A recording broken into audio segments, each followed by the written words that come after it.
میں نے and pressure stand for CDA.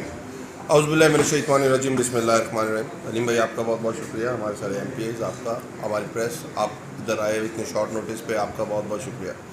میرا اس شہر سے بہت پرانا تعلق ہے، میں شہر میں 16 سال رہا ہوں، میرا میٹرک اس شہر سے.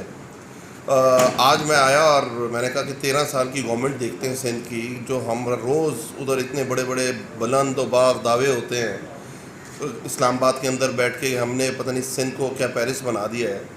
تو جس وقت میں یہاں رہتا تھا، میں 91 میں یہاں سے شفٹ ہوا تھا، تو اس سے بھی بدتر حال میں آج میں نے کراچی کو دیکھا. میں نے یہاں کوئی سرکاری ٹرانسپورٹ سروس چلتے نہیں دیکھی، مطلب کہ ایک بھی سرکاری بس نہیں دیکھی. میں نے یہاں کوئی بھی سرکاری ایمبولنس چلتے نہیں دیکھی.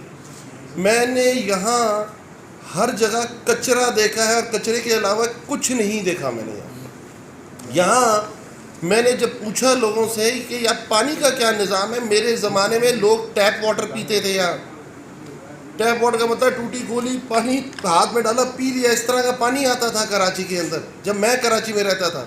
آج کہتے ہیں یہاں ٹینکر مافیا، ہائیڈرنٹس کا کام ہے. اگر آپ نے پانی بھی چاہیے تو بھی آپ کو پیسوں سے خریدنا پڑے گا. روڈ نیٹ ورک میں دیکھتا ہوں تو تباہی ہے. ہر طرف اگر میری نگاہ جاتی ہے کسی جگہ کوئی مجھے ایڈمنسٹریشن کا رول نظر آتا ہے تو مجھے کوئی رول نظر نہیں آتا. اگر میں اسے کمپیئر کروں، ہمارے پاس 7 سال سے KP کے اندر گورنمنٹ ہے، اور ہمارے پاس 2.5 سال سے فیڈرل کے اندر گورنمنٹ، اسلام آباد کی جو گورنمنٹ جس کو کہہ سکتے ہیں آپ. اگر آپ وہاں دیکھیں، ہم نے 7 سال میں KP میں وہاں ہم نے BRT دی. آج یہ لوگ اس پہ بیٹھ کے طنز کرتے ہیں، مذاق اڑاتے ہیں، اس میں نقائص نکالتے ہیں. بٹ الحمدللہ 2.5 کروڑ لوگ اس وقت تک BRT کا فائدہ اٹھا چکے ہوئے ہیں. پاکستان کا 3rd جنریشن ٹرانسپورٹ سسٹم اگر پورے پاکستان میں کہیں ہے تو وہ کہاں ہے؟ وہ KP کے اندر پشاور، اس کے دارالخلافے میں. آپ یہ چیک کریں کہ یونیورسل ہیلتھ انشورنس دے دی گئی ہے پوری KP کے لوگوں کو، 10 لاکھ سے زیادہ خاندانوں کو. یہاں میں پوچھتا ہوں تو وہ کہتے ہیں یا تو کتا کاٹنے کی ویکسین اویلیبل نہیں ہے. یہاں تو ایڈز لاڑکانہ کے اندر ہر جگہ اس طرح پھیل رہی ہے اور کوئی اس کو دھیان دینے والا کوئی نہیں ہے. اگر ان سے بات کی جائے، کوئی پوچھ پڑتیت کی جائے، تو حلیم بھائی جیسے لوگ، ہمارے بہادر لوگوں کو جیل کے اندر ڈال دیا جاتا ہے. اگر کوئی جج سزا دے دے کہ آپ کتا کاٹنے کی ویکسین لے کے آؤ، آپ گورنمنٹ ہو، تو کہا جاتا ہے اس جج کو کہ ہم تمہیں بم مار کے اڑا دیں گے.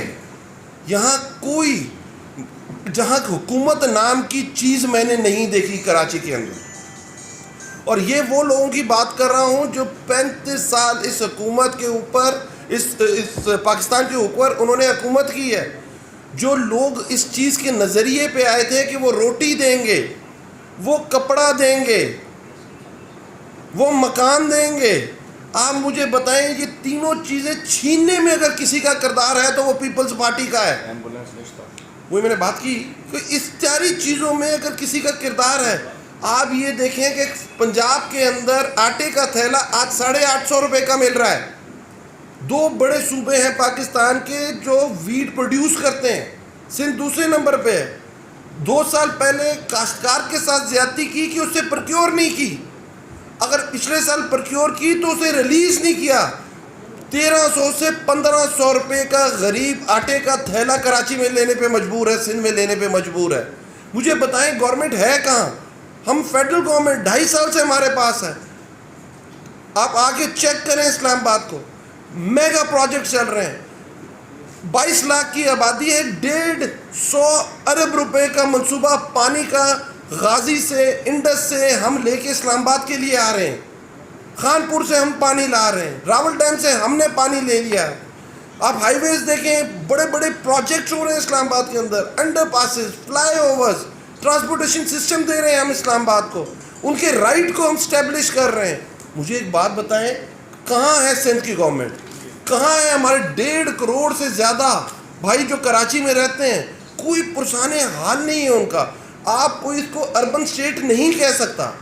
یہ آپ یقین جانے، ایک جو دیہات کا نظام ہے اس سے بھی بدتر نظام ہو چکا ہوا ہے کراچی میں. ہاں بالکل صحیح بات ہے کہ کراچی کی سٹی نہیں ہے، کراچی کو انہوں نے گوٹھ بنا دیا ہے. اگر ہم نے بہتری لانی ہے، اگر ہم چاہتے ہیں کہ کراچی کی عوام، سندھ کی عوام، ان کا رائٹ اسٹیبلش ہو، باقی پاکستان کے لیول پہ آ کے کھڑے ہوں، تو علیم بھائی ہمیں ان کو فارغ کرنا پڑے گا، ورنہ کراچی آگے نہیں جا سکتا، سندھ آگے نہیں جا سکتا۔ جو جماعت زکوٰۃ کے پیسے نہ چھوڑے، ان کی انٹرنل آڈٹ رپورٹس بتاتی ہیں کہ 7 ارب روپیہ جو زکوٰۃ فنڈ تھا وہ بھی یہ کھا گئے، گندم یہ نہیں چھوڑتے، پانی یہ بیچتے ہیں۔ مجھے ایک بات بتائیے کس طرح سے چل رہا ہے، اس کا تو کوئی حال ہی نہیں ہے۔ تو میرا یہ خیال ہے کہ ہمیں اپنی جو جدوجہد ہے اور تیز کرنی پڑے گی۔ پیپلز پارٹی کے نیچے سندھ آگے نہیں بڑھ سکتا۔ علیم بھائی دیکھا جتنی سندھ کی عوام کی درگت بن گئی ہے، جیسے آپ کو گندم چوری کر کے روٹی دی گئی ہے، کفن کے کپڑے کے طور پہ کپڑا دیا گیا ہے، چائنا کٹنگ کر کے مکان دیا گیا ہے، تو درگت تو بہت بنائی ہے آپ کی۔ پر آپ دیکھیں پاکستان کی 2.5 سال کی پرفارمنس، ہم بات تو کرتے ہیں، آپ یہ مجھے بتائیں جب پاکستان تحریک انصاف کی گورنمنٹ آئی، پرائم منسٹر عمران خان وزیر اعظم بنے، پاکستان ڈیفالٹ کے قریب تھا۔ 20 ارب ڈالر، میں پاکستانی روپوں کی بات نہیں کر رہا، 20 ارب ڈالر کا کرنٹ اکاؤنٹ ڈیفیسٹ تھا۔ کرنٹ اکاؤنٹ ڈیفیسٹ میں آپ کو سمجھا دیتا ہوں کیا، کہ آپ نے جو چیزیں باہر بھیجی ہیں اور جو چیزیں پاکستان منگائی ہیں اس کو مائنس پلس کریں تو 20 ارب ڈالر ایسا ہے جو آپ کے پاس نہیں ہے اور آپ نے دنیا کا دینا ہے۔ دنیا کے اندر لا ہے کہ 3 مہینے کی آپ کے پاس لائبلٹی کے اگینسٹ آپ کے فورن ریزرو ہونے چاہیے، آپ کے پاس صرف 1.5 مہینے کے فورن ریزرو موجود تھے، آپ ڈیفالٹ کے پاس پہنچے ہوئے تھے۔ آج جس وقت میں آپ کے ساتھ بیٹھا ہوں آپ کا کرنٹ اکاؤنٹ سرپلس چل رہا ہے۔ جب ہماری گورنمنٹ آئی تھی اس وقت 20 ارب ڈالر کی ریمیٹنسز تھی، انشاءاللہ جب ہم یہ جون کو لاک کریں گے 27 ارب ڈالر کی ہماری ریمیٹنسز ہوں گی۔ جب اب آئے تھے ہمارے 23.5 ارب ڈالر پہ ہماری ایکسپورٹ کھڑی تھی، انشاءاللہ تعالیٰ اس دفعہ ہم 25 ارب ڈالر پہ اپنی ایکسپورٹ لے کے جا رہے ہیں۔ اس کے بعد large scale manufacturing, large scale جو آپ دنیا کی بڑی انڈسٹری جس کی بات کرتے ہیں 9.8% پہ گروتھ کر رہی ہے۔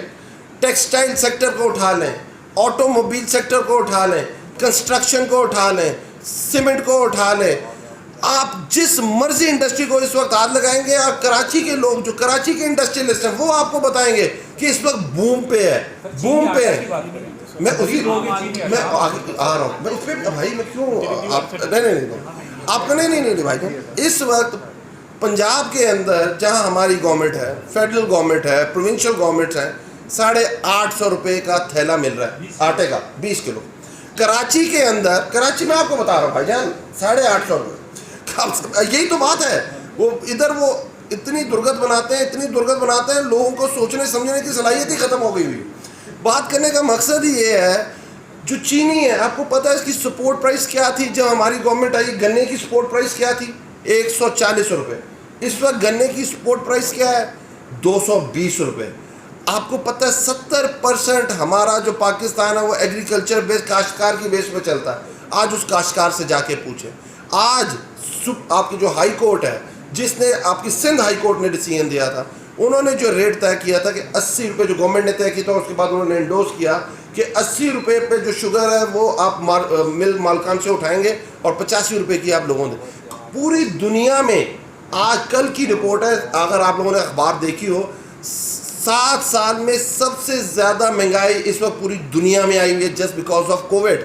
آپ یہ دیکھیں کہ جو کموڈٹی مارکیٹس ہیں، ہم جو گھی کھاتے ہیں، جس وقت ہماری گورنمنٹ آئی تھی 550 روپے میٹرک ٹن تھا، آج $1100 پر میٹرک ٹن ہے۔ یہ خان صاحب کی وجہ سے نہیں ہے، دنیا کووڈ میں مختلف طرح بیہیو کر رہی ہے۔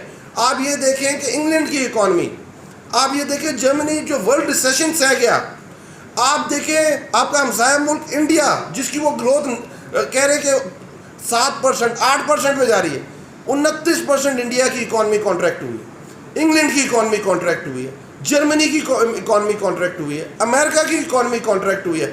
ہم یہ کہتے ہیں کہ پوری دنیا میں اگر مہنگائی ہو رہی ہے پر پرائم منسٹر عمران خان پاکستان میں مہنگائی اس طرح نہ ہو، یہ تو نہیں ہو سکتا نا۔ گلوبل ورلڈ ہے، 70% جو دالیں ہم پاکستان میں کنزیوم کرتے ہیں وہ دنیا سے آتی ہے، جو پام آئل آتا ہے وہ دنیا سے آتا ہے۔ یہی تو مسئلہ ہے، اس پاکستان کو کنزمپشن بیسڈ اکانومی بنا دیا گیا تھا، جو چائنا سے کنٹینر بک کرو اور پاکستان لا کے بیچ دو. 105 پہ آپ نے ڈالر رکھا ہوا تھا. دنیا آج اگر آپ IMF کے پاس آپ کو جانا پڑے تو ان کی جو حرکات تھی ان کی وجہ سے جانا پڑا. پر انشاءاللہ تعالیٰ ان ساری چیزوں پہ جس طرح ہم نے اپنی ایکسپورٹس انکریز کر رہے ہیں, جس طرح ہم نے اپنی ڈفرینٹ انڈسٹریز کو ہم بوم پہ لے کے آئے ہیں, انشاءاللہ تعالیٰ اس مہنگائی کے ایلیمنٹ کو بھی ہم ختم کریں گے. آج ہمارے سندھ کے آبادگاروں سے گندم نہیں اٹھائی جا رہی. میں ان کی آواز بننا چاہتا ہوں. گندم پڑی ہے, ریٹ تو رکھ دیا, لیکن اپنی مرضی کے لوگ وہ بیچارے 15-16 روپے بیچ رہے ہیں. لیکن یہ اپنے بڑے لوگوں سے اس کے بعد جب یہ سیٹ خرید لیں گے, جب سیٹ 1500-1600 میں خرید رہا ہے, اس کے بعد یہ سیٹوں سے 2000 روپے کے اندر خریدیں گے. خیر ہے, اپنی فلائٹ کنٹرول انشاءاللہ فکر نہیں. تو اس کے بعد میں کہنا چاہتا ہوں کہ آج کل ایک پٹیشن لگی ہوئی تھی سندھ کے 476 لوگوں نے, علی بھائی 476 لوگوں نے پلی بارگین کے تحت فیسلٹی لی اور VR کے تحت ہائی کورٹ کا ڈیسیژن بھی آ چکا ہے. لیکن اس کے باوجود سندھ گورنمنٹ اس کو اپوز کر رہی ہے اور وہ ڈیلے کر رہے ہیں. آج وہ لوگ جنہوں نے کرپشن کی, آج وہ لوگ سیٹوں کے اوپر بیٹھے ہیں. آج دوسری بتانا چاہتا سیکٹری فائنانس جو VR کر کے ہمارے خزانے کی کنجی ان کے پاس لے کے بیٹھے ہوئے ہیں. پری بجٹ سیشن ہونا تھا, یہاں تو بڑی ظلم ہے. آپ کے اسمبلی میں انہیں COD یاد آتا ہے, قومی اسمبلی میں انہیں پبلک اکاؤنٹس کمیٹی کا چیئرمین چاہیے, چارٹر آف ڈیموکریسی ان کو چاہیے. سندھ میں ایئرپورٹ اترتے ہی, سکھر گزرتے ہی, سرحد سے آگے بڑھتے ہی COD اتار کے اپنے ڈبے میں بند کر دیتے ہیں.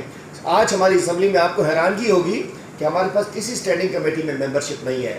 پبلک اکاؤنٹس کمیٹی میں 2019 میں غلطی سے انہوں نے ہمیں دے دی آڈیٹر جنرل کی رپورٹ, اس کا تو آپریشن کر دیا ہمارے MPs نے. 957 ارب کی کرپشن 10 سال میں کی تھی.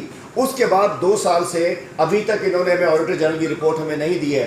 بجٹ سیشن ہوتا ہے, پری بجٹ سیشن جنوری سے مارچ تک, تاکہ سفارشات لی جائیں, بحث کرائی جائے, ہم سے پوچھا جائے. 65 لوگ اپوزیشن میں بیٹھے ہیں, وہ بھی اپنے لوگوں کے نمائندے ہیں. انہوں نے پری بجٹ سیشن نہیں کرایا, چونکہ ایک عقل کل, دانہ کل جناب وزیر اعلیٰ سائیں مراد علی شاہ صاحب بیٹھے ہیں. 13 سال سے فائنینس ان کے پاس ہے, جب وہ وزیر خزانہ کی حیثیت سے ہو یا وزیر اعلیٰ کی حیثیت سے ہو. آج ہمارا پری بجٹ سیشن نہیں بلایا گیا ہے. آج سندھ میں 627 ارب روپے جو ڈیولپمنٹ پہ ہیلتھ میں خرچ ہوئے ہیں. آج صورتحال یہ ہے کہ سندھ میں کتے کی ویکسین نہیں ملتی, ایڈس سندھ کو لگ چکا ہے, سندھ میں ہسپتالوں میں دوائیاں نہیں ملتی ہیں. سندھ کی وہی صورتحال ہے جو آپ نے دیکھی ہے. اور میں سمجھتا ہوں کہ انشاءاللہ یہ جو سینسس کا ایشو ہے, اس میں مبارکباد دیتے ہیں پرائم منسٹر جی, چونکہ یہ بھی کراچی آئٹ تھے. ان کی جو میں حیران ہوں کہ انہوں نے جو پریس کانفرنس کی, وہ پریس کانفرنس نہیں, وہ آہو بکا ہے کراچی کے لیے. وہ آہو بکا تھی جو انہوں نے جس حال میں شہر کو دیکھا, ہم سب نے دیکھا تھا. آج اس کا شہر کا حال, آج کیبنٹ کے اندر بتایا جا رہا ہے کہ جی بسیں لی جائیں گی. 13 سال میں جب یہ تھے تو PTC چلا کرتی, 13 سال بعد اب ہو رہا ہے کہ بسیں لی جائیں گی.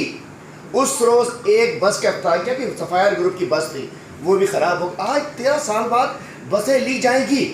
اور میں کہنا چاہتا ہوں یہ سینسس, یہ ڈرامے بازی نے بند کر دینی چاہیے. سینسس کے اوپر کل کہا کہ جی CCI میں انہوں نے اعتراض کر دیا, یہ کر دیا. 2017 میں جب یہ سینسس ہوئے تھے, اس وقت وزیر اعلیٰ مراد علی شاہ صاحب نے اور ان کے چاچو نواز شریف صاحب نے, بلاول صاحب کے چاچو, انہوں نے اس کو اپروو کیا تھا. سینسس 98 کے بعد ہر 10 سال بعد ہونے چاہیے. 19 سال بعد وہ بھی کورٹ کے ذریعے سینسس کرائے گئے تھے. چونکہ وسائل یہ, ان کا سینسس ٹھیک ہے, بلاول ہاؤس کا سینسس ٹھیک ہے, CM ہاؤس کا سینسس ٹھیک ہے, اومنی گروپ کا سینسس ٹھیک ہے, لیکن سندھ کے عوام کو حصہ نہیں دینا.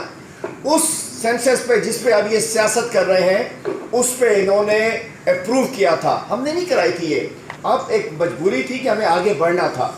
تو ہم 10 سال کی مدت تھی, لیکن میں سمجھتا ہوں مبارک ہونا چاہیے پورے پاکستان کے عوام کو. خاص طور پر علی بھائی, سندھ کراچی ہے اور کراچی سندھ ہے, مطلب کہ دو نہیں ہیں, لیکن کراچی سندھ کا دارالخلافہ ہے اور یہاں سے 90% ریونیو صوبے کے لیے شہر جنریٹ کرتا ہے, اپنے صوبے کے لیے, اور 65% آپ کے لیے, مطلب پورے ملک کے لیے جنریٹ کرتا ہے. تو بات یہ ہے کہ اس شہر کے ساتھ بھی زیادتی کی گئی, اس شہر کو کم گنا گیا, اس شہر کے شہریوں کو کم گنا گیا, اس لیے کہ یہاں سے ریونیو کھپے, یہاں سے ٹیکس کھپے, یہاں سے مال کھپے, لیکن یہاں دینا کچھ نہیں ہے. نہ پانی دینا ہے, نہ ٹرانسپورٹ دینی ہے, نہ شہر کراچی کا کچرا اٹھانا ہے, نہ شہر کراچی کے اسپتالوں کو ٹھیک کرنا ہے. اور آج میں سمجھتا ہوں کہ ہم سلام پیش کرتے ہیں اپنے وزیر اعظم کو, اپنی فیڈرل گورنمنٹ کو, کہ اس چیز کو سامنے رکھتے ہوئے کہ جب تک صحیح نہیں گنو گے تو آگے کیسے بڑھو گے. انشاءاللہ نئی سینسس جو ہے اس 15-18 مہینے کے اندر سینسس کرائی جائے گی اور انشاءاللہ 2023 جی اس پہ بھی اعتراض ہے تو 2023 کا الیکشن جو ہے انشاءاللہ اس کے اندر برابری کی بنیاد پر ہوگا, انصاف کی بنیاد کے اوپر ہوگا. اور میں کہنا چاہتا ہوں آج